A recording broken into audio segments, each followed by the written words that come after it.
දැන් insert tab එකෙන් අපිට මොනවද කරන්න පුළුවන් දේවල් කියලා. මේ insert tab එකේ ගත්තොත් Word වලදී වැදගත් වෙන විධානයන් බොහොමයක් අන්තර්ගත වෙලා තියෙනවා. අපි මුලින්ම බලමු insert tab එකේ තියෙන table කියන විධානය. ඉතින් table කියන ඒවා ඔයගොල්ලෝ දන්නවා අපිට අනිවාර්යෙන් ලේඛන කටයුතු වලදී table පාවිච්චි කරන්න වෙනවා. ඉතින් අපිට Word වල table එකක් හදාගන්න විදිහ මේ කොටසදී අපි සරලව කතා කරමු.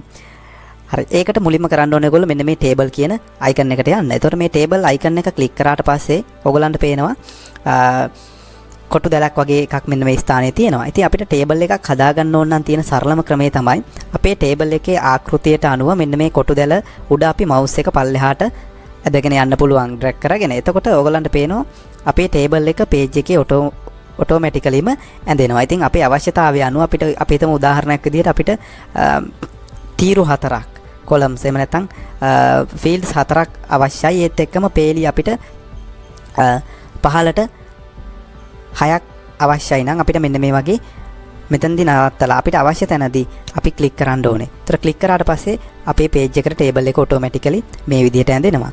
ඒත් එක්කම මේ ක්‍රමේ නැත්තම් අපිට තවත් ක්‍රමයක් පාවිච්චි කරන්න පුළුවන් මෙතනදී table එකක් අඳින්න. ඒ ක්‍රමේ තමයි table අඳින්න අවශ්‍ය කරන කොටු දැලට පහලින් තියෙනවා අපිට insert table කියලා. ඒතර මේ insert table විධානය ක්‍රියාත්මක කරාට පස්සේ මේ වගේ insert table කියන dialog box එක open වෙනවා. මෙතන අපිට අවශ්‍ය කොලම් ප්‍රමාණය අපිට සංඛ්‍යාවක් විදිහට දෙන්න පුළුවන්. අපිට අවශ්‍යයි නම් මේක අඩු වැඩි කරගන්නත් පුළුවන්. ඒත් එක්කම අපිට තීරු 4ක සහ පේලි 5ක table එකක් අවශ්‍යයි නම් අපිට මේ විදිහට සැකසුම් හදාගන්න පුළුවන්. හදාගෙන ඉවරලා මෙන්න මෙතන OK බටන් එක ක්ලික් කරාම අර වගේම අපිට table එක එනවා. එහෙම නැත්නම් table එකක් හදන තව ක්‍රමයක් තියෙනවා. අපි insert වලට ගිහිල්ලා අපිට table එක පැන්සලෙන් අඳිනවා වගේම අඳින්න පුළුවන්. එහෙම නැත්නම් draw table විධානය පාවිච්චි කරන්න පුළුවන්. ඉතින් මේ draw table විධානය පාවිච්චි කළා ඔය වගේ අපිට අපි කැමති ආකාරයට table එක අපිට ඇඳ ගන්න පුළුවන්. ඒතර මේ පැන්සල icon එක පාවිච්චි කරලා අපිට කැමති විදිහක table එක ওই විදිහට පේලි සහ තීරු අපිට අවශ්‍ය ප්‍රමාණයේ අවශ්‍ය පළලකින් යුතුව නිර්මාණය කරගන්න පුළුවන්. ඉතින් මේක අපිට මේ ක්‍රමයට වඩා මම හිතනවා අනිත් ක්‍රම දෙක පහසුයි කියලා. හැබැයි අපේ අවශ්‍යතාවයට අනුව table එකක් ඇඳ ගන්න ඕන නම් ඕනි ප්‍රමාණයට අනුව මේ ක්‍රමය පාවිච්චි කරලා පහසුවෙන්ම table එකක් ඇඳ ගන්න පුළුවන්. දැන් බලමු එහෙනම් අපි illustrations යටතේ තියෙන විධානයන් මොනවද කියලා. ඒ අර්ථයේ අපිට තියෙන මුලින්ම විධානය තමයි pictures. අනිවාර්යෙන් අපි Microsoft Word පාවිච්චි කරනකොට අපිට Word ලේඛනයක් ඇතුළේදී පින්තූර භාවිතා කරන්න වෙන අවස්ථා බොහොමයි. ඉතින් picture පාවිච්චි කරලා අපිට පුළුවන් කම්පියුටර් එකේ අපි ඇතුළත් කරගෙන තියෙන හෝ එහෙම නැත්නම් online ආකාරයට අපේ Word ලේඛනයට පින්තූර ඇතුළත් කරගන්න. ඉතින් අපිට පින්තූරයක් කම්පියුටර් එකේම තියෙන එකක් ඇතුළත් කරගන්න ඕන නම් මේ picture කියන icon එක ක්ලික් කරන්න. එතකොට ඔයගොල්ලන්ගේ කම්පියුටරේ අපිට විවිධ ස්ථානවල තියෙන පින්තූර අපිට Word ලේඛනයට අරගෙන එන්න පුළුවන්. ඉතින් my document වල එහෙම නැත්නම් desktop එකේ එහෙම නැත්නම් hard drive එකේ ඕනෑම තැනක තියෙන පින්තූරයක් ඕගොල්ලන්ට තෝරලා අරගන්න පුළුවන්. ඉතින් මම මේ ස්ථානයේ my picture තෝරගන්නවා. my picture වල school logo කියලා පින්තූරයක් තියෙනවා. ඉතින් මේ පින්තූරේ උඩ මට ඕන නම් double click කරලා insert කරගන්න පුළුවන්. එහෙම නැත්නම් මේ පින්තූරේ select කරලා මේ insert කියන බටන් එක ක්ලික් කරන්න පුළුවන්. එතකොට ඕගොල්ලන්ගේ Word ලේඛනයට මේ පින්තූරය එනවා. ඉතින් මේ පින්තූරය එනවත් එක්කම ඕගොල්ලන්ට තව උඩින් format කියලා ටැබ් එකකුත් ඕපන් වෙලා තියෙනවා. ඉතින් මේ format ටැබ් එක පාවිච්චි කරලා අපිට මේ පින්තූරේ විවිධ සැකසුම් වෙනස් කරගන්න ඕනේ. හැබැයි පින්තූරයක් ගත්ත ගමන් මුලින්ම කරන්න ඕනේ දේ තමයි අපි මේ පින්තූරේ අපිට එහා මෙහා ගෙනියන්න පුළුවන් විදියට හදා ගන්න ඕනේ. ඉතින් මේ පින්තූරේ අරගත්තට පස්සේ අපිට මේක ඕගොල්ලන්ට පේනවා අපිට කොහෙටවත් අරගෙන යන්න බෑ. පින්තූරේ තියෙන තැනම තියෙනවා. ඒත් එක්කම අපිට සමහරට මේකේ ප්‍රමාණය වෙනස් කරගන්න වෙයි. ප්‍රමාණය වෙනස් කරගන්න අවශ්‍යයි නම් ඕක logo කියලා පින්තූරයක් තියෙනවා. ඉතින් මේ පින්තූරේ උඩ මට ඕන නම් double click කරලා insert කරගන්න පුළුවන්. එහෙම නැත්නම් මේ පින්තූරේ select කරලා මේ insert කියන බටන් එක ක්ලික් කරන්න පුළුවන්. එතකොට ඕගොල්ලන්ගේ Word ලේඛනයට මේ පින්තූරය එනවා. ඉතින් මේ පින්තූරය එනවත් එක්කම ඕගොල්ලන්ට තව උඩින් format කියලා ටැබ් එකකුත් ඕපන් වෙලා තියෙනවා. ඉතින් මේ format ටැබ් එක පාවිච්චි කරලා අපිට මේ පින්තූරේ විවිධ සැකසුම් වෙනස් කරගන්න ඕනේ. හැබැයි පින්තූරයක් ගත්ත ගමන් මුලින්ම කරන්න ඕනේ දේ තමයි අපි මේ පින්තූරේ අපිට එහා මෙහා ගෙනියන්න පුළුවන් විදියට හදා ගන්න ඕනේ. ඉතින් මේ පින්තූරේ අරගත්තට පස්සේ අපිට මේක ඕගොල්ලන්ට පේනවා අපිට කොහෙටවත් අරගෙන යන්න බෑ. පින්තූරේ තියෙන තැනම තියෙනවා. ඒත් එක්කම අපිට සමහරට මේකේ ප්‍රමාණය වෙනස් කරගන්න වෙයි. ප්‍රමාණය වෙනස් කරගන්න අවශ්‍යයි නම් ඕගොල්ලන්ට මෙන්න මේ පින්තූරේ මේ තිත් සලකුණක් තියෙන තැනකට ගියාම ඕගොල්ලන්ගේ mouse එකේ ඊතලය මෙන්න මේ ආකාරයට වෙනස් වෙනවා. ඉතින් මෙන්න මේ වගේ තැනකදී ඕගොල්ලන්ට පුළුවන් මේ පින්තූරය මේ ඩොට් එක ගාව ක්ලික් කරලා ඕගොල්ලන්ට අවශ්‍ය පැත්තට ඇදගෙන යන්න. එතකොට මේ පින්තූරේ ප්‍රමාණය අපිට ওই ආකාරයට වෙනස් කරගන්න පුළුවන්. ඉතින් මේ ආකාරයට වෙනස් කරගත්තට පස්සේ පින්තූරේ අපිට මේ පින්තූරේ Word ලේඛනය ඇතුලේ අපිට වෙන ස්ථානයකට ගෙනියන්න අවශ්‍යයි නම් මුලින්ම කරන්න ඕන දේ තමයි මේ format tab එකට ගිහිල්ලා format tab එකේ තියෙන position කියලා බටන් එකක් මෙන්න මේ ස්ථානයේ මේ position විධානය ක්ලික් කරාට පස්සේ මේ ඊතලයේ උඩ ක්ලික් කරාම ඔයගලන්ට මේ වගේ පොසිෂන් කිහිපයක් පෙන්නනවා. ඉතින් මේ තැන් වලට ගියාම අපිට center, right, left ඔය විදිහට විවිධ ස්ථාන වලට ගෙනියන්න පුළුවන්. අපි මේක මේ විදිහට center ක්ලික් කරොත් ඒ පින්තූරේ මේ වගේ මැදගත වෙනවා. ඉතින් අපිට මේ පින්තූරේ දැන් පුළුවන් ඕනෑම තැනකට මේ විදිහට අරගෙන යන්න ක්ලික් කරලා අපිට සෙන්ටර්ව තියන්න අවශ්‍ය නැහැ. අපිට ටිකක් මේ පැත්තට ගෙනියන්න ඕන නම් පුළුවන්. මේට ගෙනියන්න ඕන නම් අපිට මේ පින්තූරේ දැන් කැමති ස්ථානයකට අරගෙන යන්න පුළුවන්.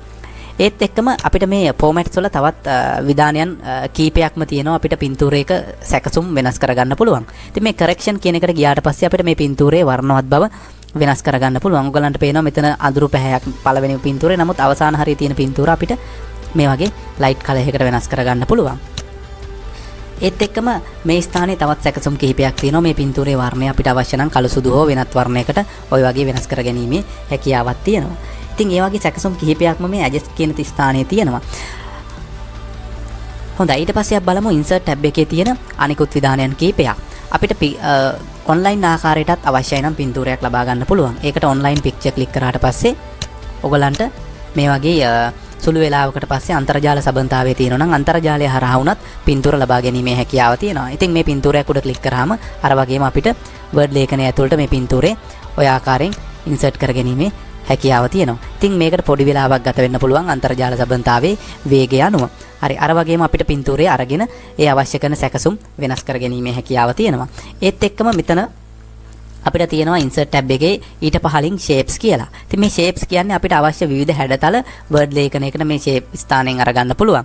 මේ ස්ථානයේ ගොඩාක් හැඩතල තියෙනවා. ඉතින් මේ අපිට වර්ඩ් ලේඛනයේ කිසියම් අවශ්‍යතාවය අනුව මේ කැමති හැඩතලයක් අරගන්න පුළුවන්. ඉතින් ඒකට මේ හැඩතලයේ උඩ ක්ලික් කරන්න ඕනේ. අපි මෙන්න මේ වෘත්තයේ උඩ මුලින්ම ක්ලික් කරමු. එතකොට මේක උඩ ක්ලික් කරාට පස්සේ අපේ මවුස් එක මේ ආකාරයට කතිරයක් විදිහට වෙනස් වෙනවා. ඉතින් අපිට මේ වෘත්තය අඳින්න ඕනි තැන ක්ලික් කරලා පහළට මවුස් එක අපි ඩ්‍රැග් කරගෙන ආවට පස්සේ ඔය වගේ වෘත්තයේ ඇඳෙනවා. ඉතින් අපිට මේකේ ප්‍රමාණයන් ඔය වගේ මේ විදිහට වෙනස් කරගන්න පුළුවන්. ඒත් එක්කම මේ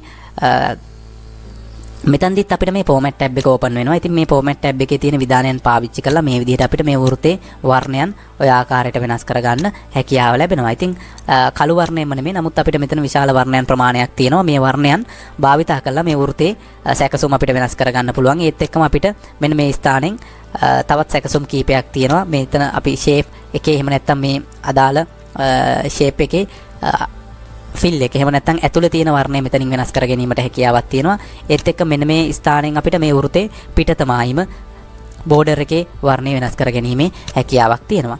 ඒත් එක්ක අපි බලමු ඊළඟට insert වල තියෙන මේ icon කියන විධානය. ඉතින් ගොඩක් වෙලාවට word 2019 16 වගේ මෘදුකාංග වල විතරයි මේ icon කියන විධානය තියෙන්නේ. ඉතින් මේ icon විධානය පාවිච්චි කරලා අපිට විවිධාකාරවල icons ඔයගොල්ලෝ දැකලා ඇති මෙන්න මේ වගේ icon ඇතුළත් කර ගැනීමේ හැකියාව තියෙනවා. ඉතින් මේ වගේ icon එකක් අපිට ඩබල් ක්ලික් කරාට පස්සේ මේ වගේ ඇතුළත් වෙනවා. ඉතින් අපිට අවශ්‍යයි නම් මේකේ ප්‍රමාණය විශාල කර ගැනීමේ හැකියාව ඒත් එක්කම මේකේ වර්ණය වෙනස් කර ගැනීමේ හැකියාව තියෙනවා. ඉතින් ඊට පස්සේ අපිට මේ විධානයේ insert වල ඇතුලේ තියෙනවා තවත් විධාන කීපයක්. මේ 3D model කියන විධානය. ඉතින් මේ 3D model කියන්නේත් ඒ වගේ අපිට හදපු ත්‍රිමාන ආකාරයේ රූප මේ ස්ථානයෙන් ලබා ගන්න පුළුවන්. ඉතින් අපි මෙන්න මේ වගේ 3D විධානයක් මේ 3D පින්තූරයක් උඩ ඩබල් ක්ලික් කරොත් අපිට මේ වගේ අදාළ 3D පින්තූරය ඉන්සර්ට් කර ගැනීමේ හැකියාව තියෙනවා. ඉතින් හරි.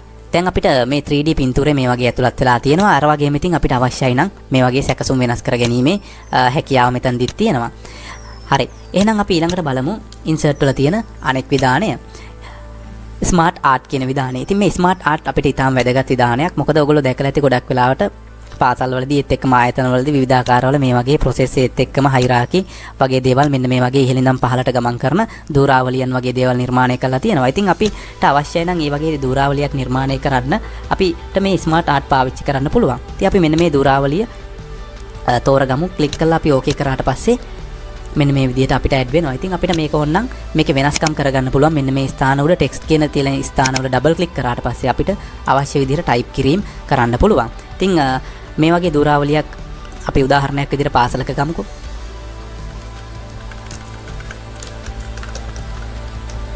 හරි. ඔයගලන්ට ඔය වගේ ටයිප් කරනකොට ඒකේ ටයිප් කරන අක්ෂර ප්‍රමාණය අනුව අකුරු වල ප්‍රමාණය ස්වයංක්‍රීයව වෙනස් වෙනවා. ඉතින් අපිට මේ දූරාවලියේ අවශ්‍ය කොටස් කැමති විදිහක වෙනස් කරලා ගන්න පුළුවන්. ඉතින් අපිට අවශ්‍ය දේවල් ඔය ආකාරයට ටයිප් කරලා අපිට හදා ගන්න පුළුවන්.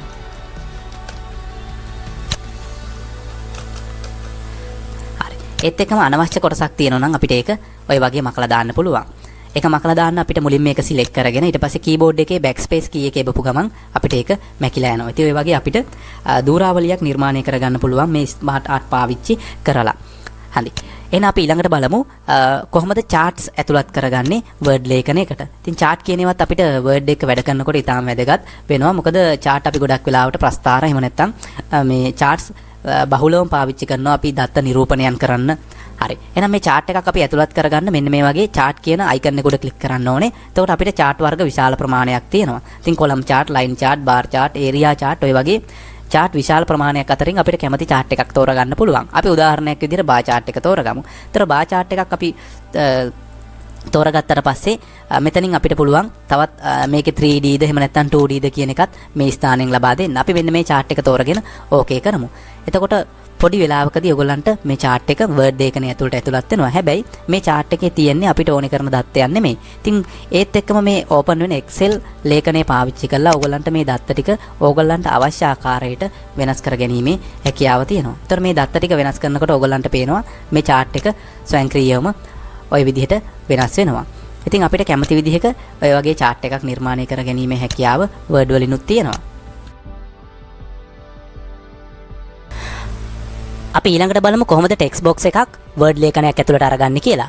හොඳයි. ඒකට අපිට යන්න වෙනවා text කියන command group එකට. මෙතන ගියාම ඔයගලන්ට පේනවා text box කියලා icon එකක් තියෙනවා. මෙන්න මෙතන තියෙනවා පොඩි ඊතලයක් text box කියන තැන. අන්න ඒ ඊතලයේ ගාව ක්ලික් කරන්න. පහළට එනකොට ඔයගලන්ට පේනවා template text box තියෙනවා. ඕනනම් templates පාවිච්චි කරන්න පුළුවන්. එහෙම නැත්නම් ඕගොල්ලන්ට පුළුවන් draw text box කියන එක පාවිච්චි කරලා අලුතෙන් text box එකක් අඳින්න. අපි ක්ලික් කරමු draw text box කියන එක. හරි. එතකොට mouse එක මේ විදිහට කතරයක් විදිහට වෙනස් වෙනවා. අපිට කැමති විදිහක ඔය ආකාරයට text box එකක් අඳින්න පුළුවන්. text box එකක තියෙන විශේෂත්වය තමයි අපිට කැමති විදිහක මේක ඇතුලේ සාමාන්‍ය ආකාරයටම අකුරු type කරන්න පුළුවන්.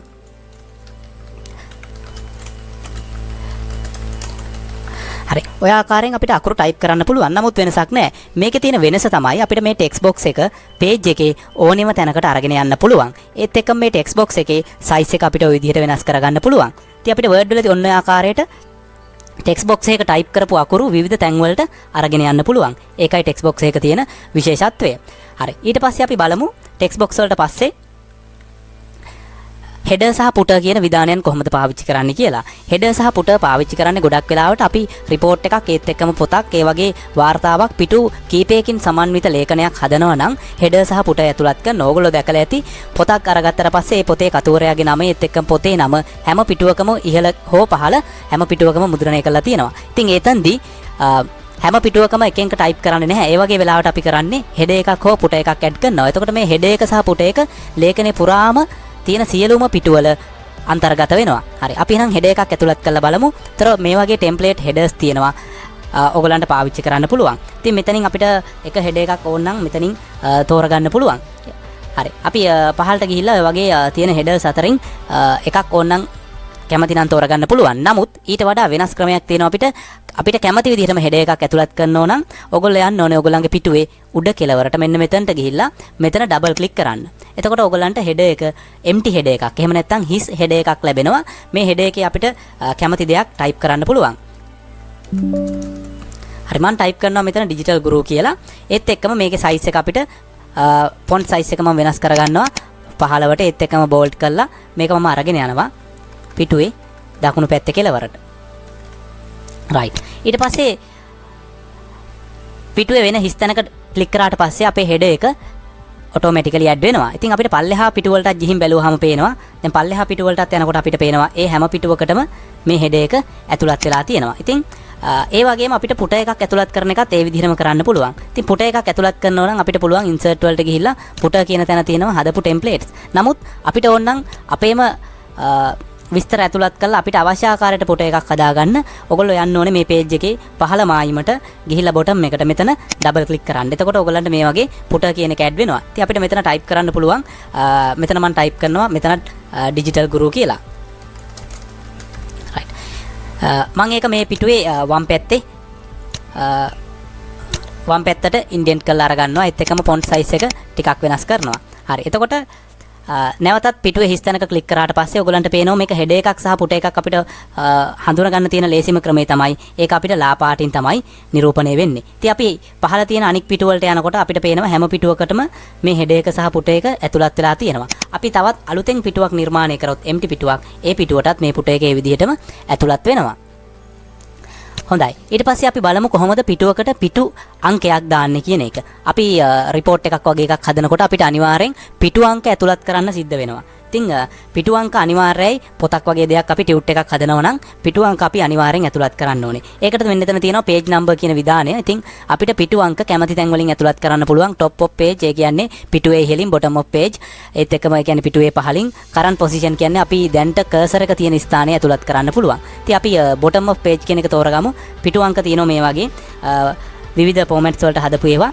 එහෙම නැත්නම් අපිට ඕනි ආකාරයේ අපේ කැමැත්ත පරිදි පිටු අංකයක් ඇතුළත් කරගන්න හැකියාවක් තියෙනවා. ඒකට අපිට කරන්න තියෙන්නේ මේ අපේ පුට එකට ගිහිල්ලා පුට එකේ ඩබල් ක්ලික් කරලා අපිට ඕනි තැනට අපේ කර්සර් එක අපි අරගෙන යනවා. මට මෙන්න මෙතනට පිටු අංකය ඇතුළත් කරගන්න ඕනේ. එහෙනම් මට පුළුවන් ඊට පස්සේ insert වලට ගිහිල්ලා page number වලට ගිහිල්ලා මෙතනින් current position කියන එක තෝරගත්තට පස්සේ මට පුළුවන් මට ඕනි තැනට පිටු අංකයක් ඇතුළත් කරන්න. ඉතින් මම මෙතනින් එක පිටු අංක වර්ගයක් තෝරගන්නවා. දැන් පේනවනේ මෙන්න මේ ස්ථානයට තමයි ඒ පිටු අංකේ මම කර්සර් එක තියලා තියච්ච තැනට තමයි පිටු අංකය ඇතුළත් උනේ. හැබැයි මේ පිටුව එක නම් ඊළඟ පිටුව දෙක වෙන්න ඕනේ. ඒක අපි හදන්න ඕනේ නැහැ. පිටු අංක ඔටෝමැටිකලි ඔය විදිහට ඇඩ් වෙලා තියෙනවා. ඔයගලන්ට බලා ගන්න පුළුවන්.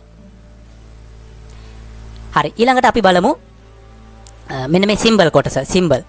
හරි. ඒතර වර්ඩ් වල අපිට සාමාන්‍ය කීබෝඩ් එකෙන් ටයිප් කරන්න බැරි විශේෂිත සිම්බල් ඇතුළත් කරන්න තමයි මේ සිම්බල් කියන කොටස තියෙන්නේ. ඒත් එක්ක මේ සිම්බල් කොටස ක්ලික් කරාට පස්සේ ඔයගොල්ලන්ට පේනවා මෙන්න මේ කොපිරයිට් මාක් එක. ඒත් එක්කම මේ විශේෂිත ගණිතයේදී පාවිච්චි කරන ෆයිල් සලකුණ. ඒ වගේ බොහෝමයක් අපිට කීබෝඩ් එකේ ටයිප් කරන්න බැරි විශේෂිත සිම්බල් අපිට මේ ස්ථානයේ තියෙනවා. ඒත් එක්කම තවත් අපිට වැඩිපුර සිම්බල් ඕන නම් මේ more සිම්බල් කියන එක ක්ලික් කරන්න පුළුවන්. ඒත් එක්ක මේ පැත්තේ තියෙන equation කියලා. ඒතර මේ equation කියන්නේ අපිට ගණන් අපි ප්‍රශ්න පත්‍රයක් වගේ ටයිප් කරනවා නම් අපිට විශේෂිත ගණිතමය සූත්‍ර භාග වගේ දේවල් ඒත් එක්කම ලඝු sin cosine වගේ දේවල් අපිට මෙතනින් ඇතුළත් කරන්න පුළුවන්. ඉතින් මේ එකක් අපි ක්ලික් කරාට පස්සේ අපිට ওই විදිහට සමීකරණයක් ඇතුළත් වෙනවා. අපිට අවශ්‍ය විදිහට මේකේ තියෙන අගයන් වෙනස් කරන්න පුළුවන් අපිට කැමති විදිහක. හොඳයි. එහෙනම් අපි අද මේ පාඩමේදී බලාපොරොත්තු වෙන්නේ Microsoft Word වල අත්‍යවශ්‍යම දේවල් ටික ඉතාමත් අඩු කාලයකදී ඔයගොල්ලන්ට කියලා දෙන්න.